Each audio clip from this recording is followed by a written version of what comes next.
Hey, what is up everyone? In this video we will be going to my setup build in preparation for the DLC. Starting off as the Wretch class, which opens up more possibilities for leveling up later, and choosing the Crackpot as my keepsake for the run. Designing a new character, Stick, and starting the run differently this time, by choosing to attack the grafted scion instead of ignoring the poor child. Shockingly, I die.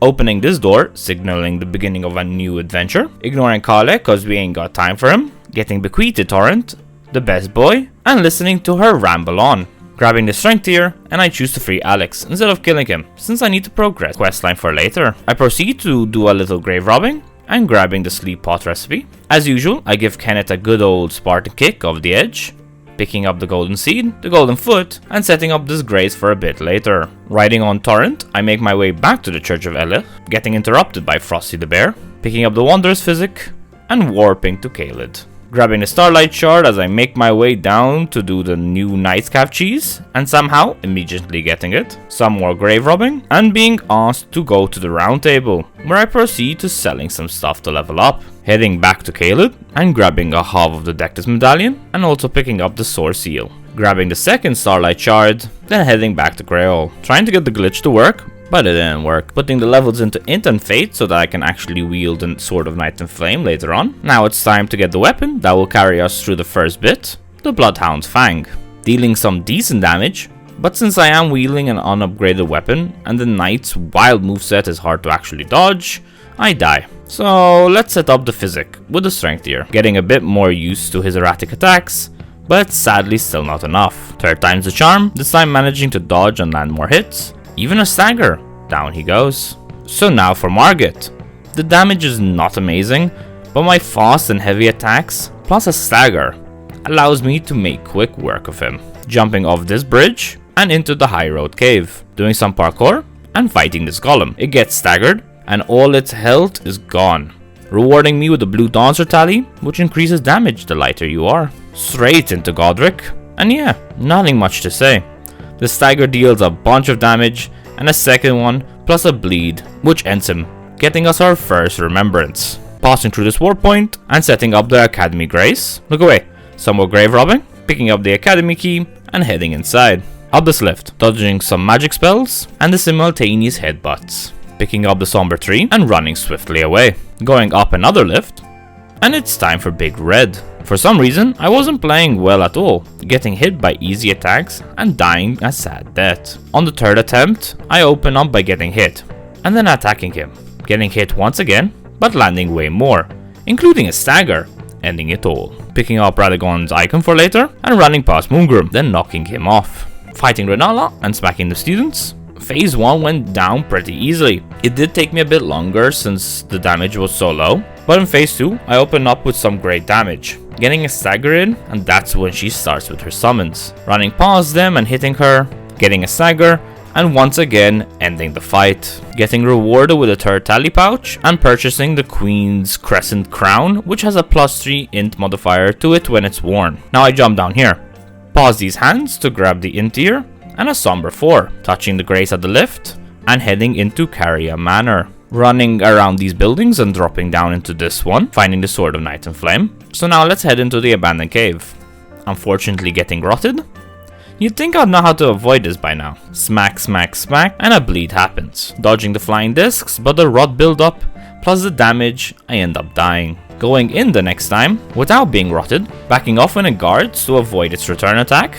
Never mind. Trying my best to use heavy attacks, and trying to proc bleed. I get rotted, but I managed to take out the first one, accidentally knocking the second one out of stagger, getting another one in, and the golden scarab is mine. Sneaking around this sleeping bear, and picking up the axe tally, that increases the damage of charge attacks. Then grabbing the second half of the medallion, setting up the Grace before the Radon fight, since I'm forced to go up the Dectus lift, to grab the first Grace and Atlas. Fighting Gillica was considerably difficult with a +0 weapon, but managing and being rewarded with the Ritual Sword tally at the end. That increases damage when at full health.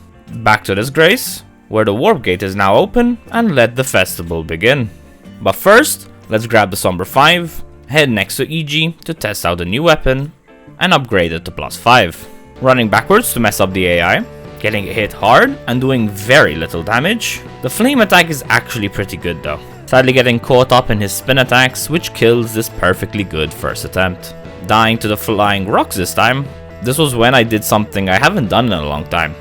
I started summoning the summons. I was causing some massive damage and Radahn was killing them left, right and center. But a couple of hits and flame attacks later causes his well-deserved death. Making sure to talk to Alex, going through all his dialogue options, and then speaking to Raya, heading to the boiled prawn shack and flaming him, getting Raya's necklace back, heading to Vara to start his questline, which allows me to invade Magnus, where the flame attacks take a whopping 1/3 of his total health. Another flame attack and a good smack and he's down. Touching another graze by the windmill village, which will be needed for later on, dodging some flying rocks, some more grave robbing, and grabbing a tear, picking up the amber starlight shard, picking up 2 seeds, oh wait, 2 more, and now we get to start the rotten questline, starting with speaking to a rotten corpse, then heading down into the town by using the shortcut, picking up another seed, lighting this light, grabbing the staff of loss, lighting this one, and this one, grabbing a night's comet, then the meteorite staff, and then getting invaded by Millicent, killing her with a couple of flame attacks and a slash. To progress the quest, Commander O'Neill needs to die. And oh boy is this going to be tricky. Running up to him and starting off with a beam blast, then switching to the flame attacks. Not being able to actually charge up an attack because of all these archers. Hiding up here is good for attacking and staying relatively safe. He can still on occasion hit me, which is painful. Here comes his friends and with a flame, they disappear. I'm out of FP, so let's go with the raw technique and down he goes. Being rewarded with the unalloyed golden needle, so let's head to Gauri's shack and getting it fixed so that we can return to the rotten corpse and somehow manage to convince her to place it inside her. And now she's fine. Back to the shack and he's gone. A quick cheeky quit out and he's back. Buying the Knight's Maiden Mist, then moving location and find Millicent standing here, speaking to her, then off to the Shaded Castle, grabbing the Valkyrie's prosthesis and going deeper. Now I want your weapon, Elmer, but he hits way too hard and his range is redonkulous. So I died. And died. So let's head back here and hand it to her. And get it? Finally finding the time to go back to our good old friend Caelid, buying 3 cracked pots and the crafting kit. This allows me to craft 7 sleeping pots, which is way too many, right? Heading back to the windmill village, running past some hopping women, and throwing the first sleep pot at the apostle. Alright, first sleep pot was a miss. The second one luckily lands. Time for some damage. Okay, 1/4 of his health is okay. Another miss, and wait, what? That was a direct hit. And another miss. This time aiming at the floor and getting another sleep rock. So using the beam this time, but I accidentally ended it too short. A couple slashes though, and somehow I got another stagger. Now that's some damage. Throwing yet another one, and it's another dud. Oh wait, never mind. And he gets beamed to death. Speaking to Millicent again. And now I hit pause on her questline till later, choosing to head to where Raya is meant to be, but wait, where is she? Found her. I needed to return the necklace first, and I'm given the letter in return. So now let's give her my hand, and get warped to Volcano Manor, where I join the manor, and I'm given the drawing room key, getting stabbed by a rapier, where we face Ghost Loretta. The flame damage is actually pretty sick. A couple of flames, missing most, and rarely staying at full health. She goes up in flames, into Celivis's hidden chamber, and then speaking to her queen, then him, and E.G. Getting the poison from Celivis and heading to the round table, giving it to the all-knowing, buying an expensive puppet, buying the other one, handing the amber starlight shard, and getting the magic scorpion charm. Some hardcore parkour gets us down here, flaming myself, down, down, down we go, and the Finger Slayer blade is mine. Wait, it's sealed? Oops, I forgot to speak to her again to pick up the statue. Getting hit by Madness and fighting Vike, who loves to keep dodging my flames, but not enough to survive for long though. Ending this avatar's life with massive flame damage, which rewards me with a bunch of magic buffing options.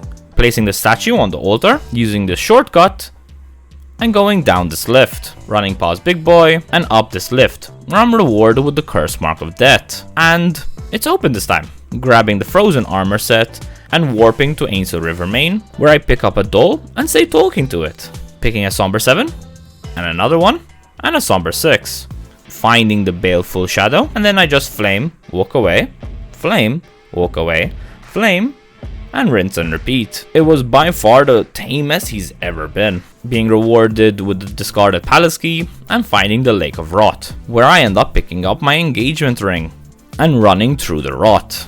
I jump into this comfy looking coffin, then heading into what in my opinion is one of the coolest boss arenas, Astell's. Dealing primarily magic damage, I barely do anything to this big entity of magic, so I die.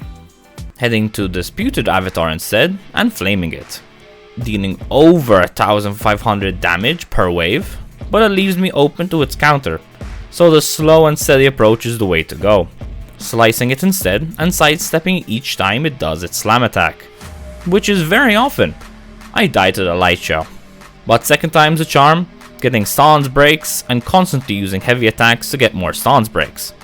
It goes down and 100k plus runes go into my pocket.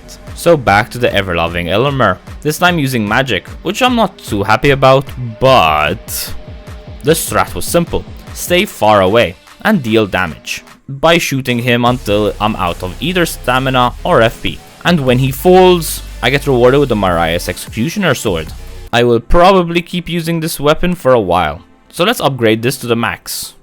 Well, a +8. Next I do some respecking so that I can actually wield the weapon, mixing the strength and stance break tier into the physic. Now let's light up this place. This one was already lit, almost missed this one, and this one. Now to touch the corpse and mega arena time. Wow, that's a lot of damage. Is it already fake dying? Aye, run and dodge, bob and weave. The hits are okay, the Ash of War is good as well, when I actually land the hits. Broski with the heal and fake deaths. A couple of hits and a bunch more fake deaths and another heal, but he goes down. Wait, what? There's an NPC here? Excuse? Ignoring, let's head into Valiant Gargoyle. The damage is actually pretty good, especially when I stagger. The second one has some weird AI sometimes, and that spin sucks. Rushing in and missing the hits, getting some good hits and a stagger. And how did I not die? Poison! It's a bunch of running around, switching to the first one, thanks to his rush attack. But remarkably, it's not that hard of a fight. They hit like mad, but surprisingly, it's just a dodge and wait for an opening to attack. I do manage to die because I look at chat. Hint, I stream on Twitch at Neonico7. Come check it out if you want to see me suffer live. Hopping into yet another coffin and going down to the deep root depths, which I will return to later. Let's retry Estelle with this new weapon. Oh, come on, so close. Instead, let's head to DTS, sneaking around behind him, and the Ash of War drains a good chunk of his health. A stagger, a dodge, and another stagger. This fight, when you do damage, is so much easier. Ignore my health. Hey, done. Sneaky to get some runes, then jumping on some rooftops to grab the black bow. I never actually use it, but might be good to have for the DLC. Next is the Avatar. Yeah, what did you expect? Now it's time to grab the Bolt of Grandsax, which I struggled way too much to make this jump. Like I missed the jump a stupid amount of times, and then falling from up here. Grabbing the Ritual Shield Tally, and heading into the Golden Bar, which with a strong weapon, like this one, the fight becomes way too easy, and his health gets melted. Then stagger, and even more damage, literally 30 seconds and his health is down. It's Morgoth's time to die, and after 2 hits and a stagger, I sent him straight into phase 2. I just need to keep its aggro, get another stagger, and boom, he's down as well. I'm loving this build so far. Getting given the roll medallion so that I can actually go down this lift and up this one, running over the mountaintops, and finally I'm able to progress Millicent's questline once again. Killing this Tibia Mariner for no real reason, then trying to run past this boy. His wind attacks causes a stagger, and after a simple smack I die, successfully running past him this time and sliding right into Niall. Now this is a boss that I know very well, which makes what I'm about to show you that much worse. Staggering his summons into giving me hyper armor.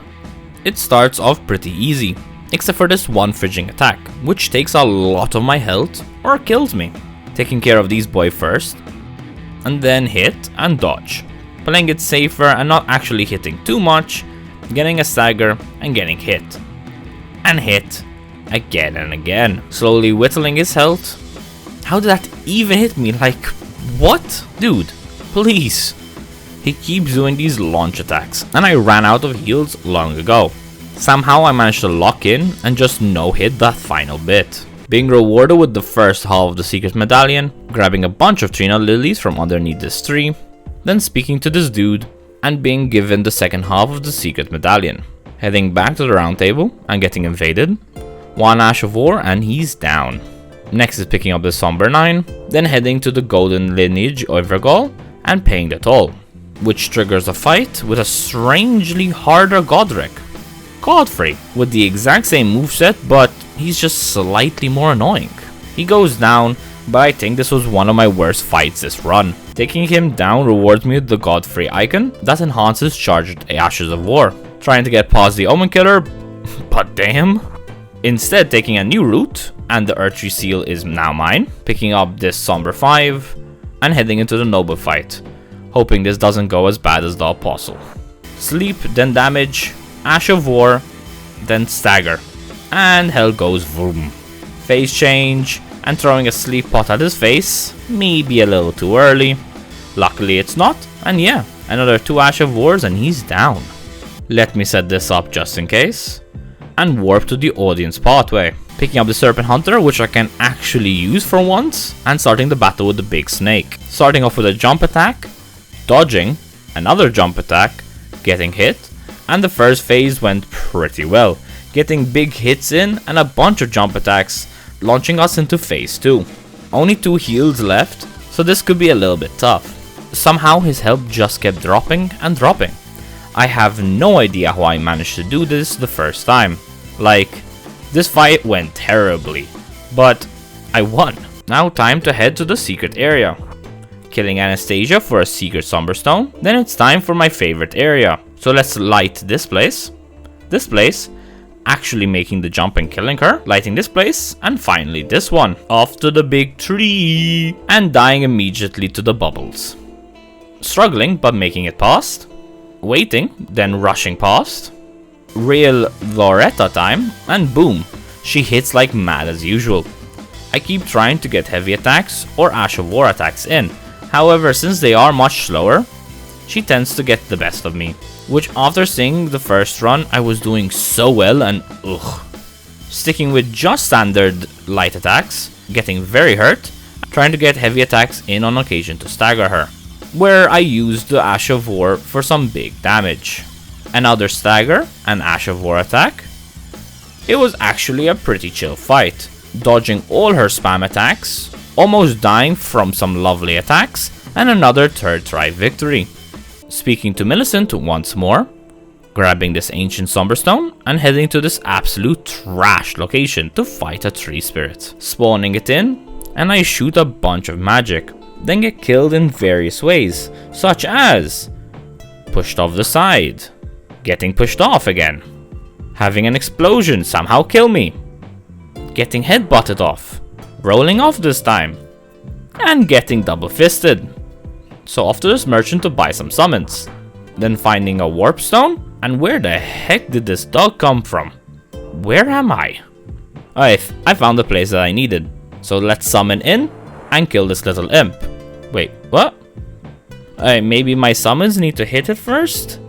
Yep, so now I can grab the Graven Moss Tally for some big extra damage. Back to finding this poop, summoning it in, and running back outside its aggro range, letting out a Night's Maiden Mist for some passive damage while it stays in one place. And basically just spam Knight's Comet, dodging most of its attacks, and getting lucky until it's finally done. Now choosing to assist Millicent in a little suicide, which was maybe worse than fighting the spirit. Spawning into the battle and getting 2-shot, which was entirely my fault. Back in, getting spunked on, and the attacks are going well. Oh, she died. Back to the Executioner's sword, and the sword is not going my way. Heading back in, I drew 2 sisters away, and basically just kept dodging and dodging, until Millicent managed to kill her 2 sisters. Once that happened, one of mine jumped down, so I joined, finally finishing them off. rewarding us with the Rotten Winged Sword insignia for that added damage the more successive attacks I do. Speaking to her for the final time, she pulls out the needle and dies. So I head back to the shack and find Haligtree, putting him out of his misery, rewards me with the Flock Canvas Tally to greatly increase incantation damage. Now let's deal with Estelle. Staff in hand cause I'm running out of time. So dodge, get hit, and boom. He's super magic resistant, but it's just enough. Dodging and avoiding his hugs, the meteorite attacks, and just spam. Spam, dodge, dodging another meteorite attack, and down he goes. Up this elevator to find the Moonlight Altar, jumping down this rocky area, and finding a 2-finger and a dead puppet. Placing a ring on said puppet's finger, and she vanishes. Waifu Rani spawns in, and my marital status has been confirmed, rewarding me with my favorite weapon, the Dark Moon Greatsword. Now remember all that work to get the Executioner Sword operational? Yeah, forget about that one. I completely beeline to be able to wield a new one and add a +10 to it. Taking down this mausoleum and duping the Renala Remembrance to get her staff. Next mausoleum and wait, why is it only limited to these 2 remembrances? Like what? Killing this Erdtree avatar and weeping for the bubble tier and then off to the next mausoleum. Good, okay, I can dupe Rykard's Remembrance. Getting trapped in this mist, which warps me over here. And picking up the Blessed You tally for that passive healing. Doing an insane jump cause I got lost. Killing this fire dude in 2 hits like whoa. And picking up the secret fire scorpion charm. Next is this magma worm and some insane damage. A stagger and just continuous magic waves. Now I get to speak to Alex and receive the jar. Getting invaded by the Bloody Finger Okina. And yeah, this weapon is amazing. 3 hits is all it takes. So let's attempt to take down Fire Giant. 2 hits and the leg guard is broken, exposing his weak ankle. Buffing and ice damage waves take him to phase 2. Now I run underneath him and get killed by a rogue meteor, while he gets staggered too, looking at me whilst I die. So this time I just wait for the meteors to land and then go in for the hits. My damage is reduced since I can no longer hit his weak spot, but basically I avoid getting hit and he goes down.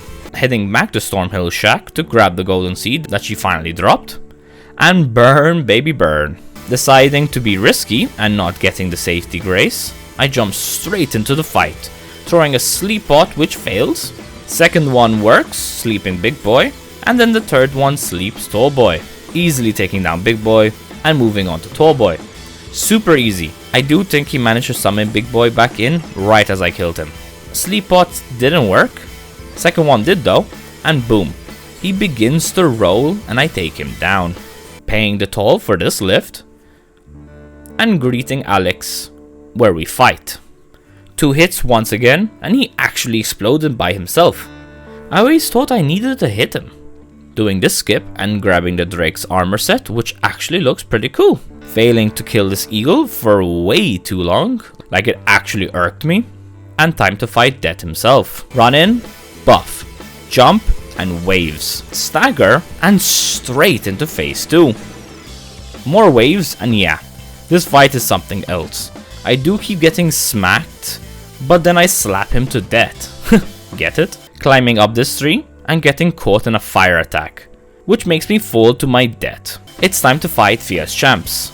With the first one spawning in, all it takes is 2 hits before the second one gets summoned in, and another 2 hits to end this one as well. Now we patiently wait for the next 3 to spawn in. First wave attack goes right past the first NPC, but then the second wave one-shots him. It's a lot of running around, but after another 3 hits they both go down. Speaking to Fia, then telling her that I wish to lie in her embrace. I lay on her, and we speak in secret for a while, before she goes into her final resting place. The Lich Dragon Forsax, I have arrived. A wave to the face does 3000 damage. I do get hit by lightning, and even more lightning. This time avoiding nothing, and getting hit every time. Like, how? He does go down from me smacking his tail though. Let's grab the green turtle tally, getting invaded by Anastasia for the sacred scorpion tally. then going down this long lift, going to buy some stone keys, fighting the dragonkin and getting the dragon halberd, paying the toll once again, and up we go. Now we run past these annoying archers and speak to the Great Jar, summoning in these dudes to do his challenge, and going for the cheese instead cause it's just more fun. Dude, why did I just get memed? Again, and this time they go down, one by one. Even this one. Rewarding me with the Great Jar arsenal to increase my load. Into the Sage's Cave to grab an armor piece that I probably should have grabbed a while ago. The Raptor's black feathers that boost jumping attacks. Killing the Necromancer Garrus to free myself from the cave. And picking up the Dragon Crest Great Shield Tally for the best physical damage negation in the game. Heading straight into a fight that I thought I would be fine in. Oh boy was I wrong. And kept dying. Like broski, how? I know this fight better than all the other fights. Break time. Let's run around grabbing the different bell bearings instead. Smithing 1, smithing 2, and smithing 3. Back to Renala for a respec. Putting 60 points into int, upping my endurance so that I can actually stay light loaded. And time for the fight that I was dreading and putting off since I do magic damage. I don't know why I was dreading this, cause funnily enough, he's barely resistant to it. Going up behind him and buffing, 3 hits and he's dead. Now into Godfrey, buffing and hitting. I have gotten better at dealing with his moveset, but damn, buffing and dodging backwards, hitting him from a distance and getting a stagger, almost getting him into phase 2. Back I go, oops, and it's a game of stay away. Hit him with wave attacks and get slammed, run and poke him to death. Heading back to Vare, getting the cloth to soak in blood, leveling up Regal Scepter's staff to +10, then back to Malenia. And yeah, fighting her with magic isn't a fight at all, staying away from her water dance and just simply outranging her. Phase 2 and spam, dodging the clones, like how do I dodge that? This time phase changing with a decent amount of FP, so I get to spam, and making sure to keep away from her for when she does her clone attack. Instead, she does her rot thing, allowing me to damage her, then the clone attack, which I managed to easily dodge, another bod attack, and she's down. Yeah, I'm starting to see why people hate magic builds. It gets way too easy. Still gonna do it though. So up these steps and into this fog gate to face the final boss, the Ratha Beast. Buffing and launching waves, dealing a decent amount of damage, staggering him, and boom. Managing to dodge the attack that I normally struggle with all the time, and he's down. Now onto the beast, dealing some amazing damage, and even getting a stagger, taking him down to half health before he even does his first magic circle attack. Dodging these attacks again, and waves. I am hoping I get somewhat nerfed during the DLC, cause I'm way too powerful right now. Not going to end the game just yet though. Let's head back to Vara, hand him the cloth, lose a finger, and head to the blood area. Heading back to grab the icon shield, and destroying the Crystalian duo for the Somber 2 bell bearing, and ending the prep right in front of the entrance to the DLC. I did forget to fight Plassie, but don't worry, I should be able to go back for him. I also chose not to fight Moog, just in case there's any issue with the launch, which might affect the DLC zone, but I highly doubt it. I'll be live on Twitch playing the DLC for the next couple of days, till I beat it, so drop by if you want to see me suffer live. And as always, doodles.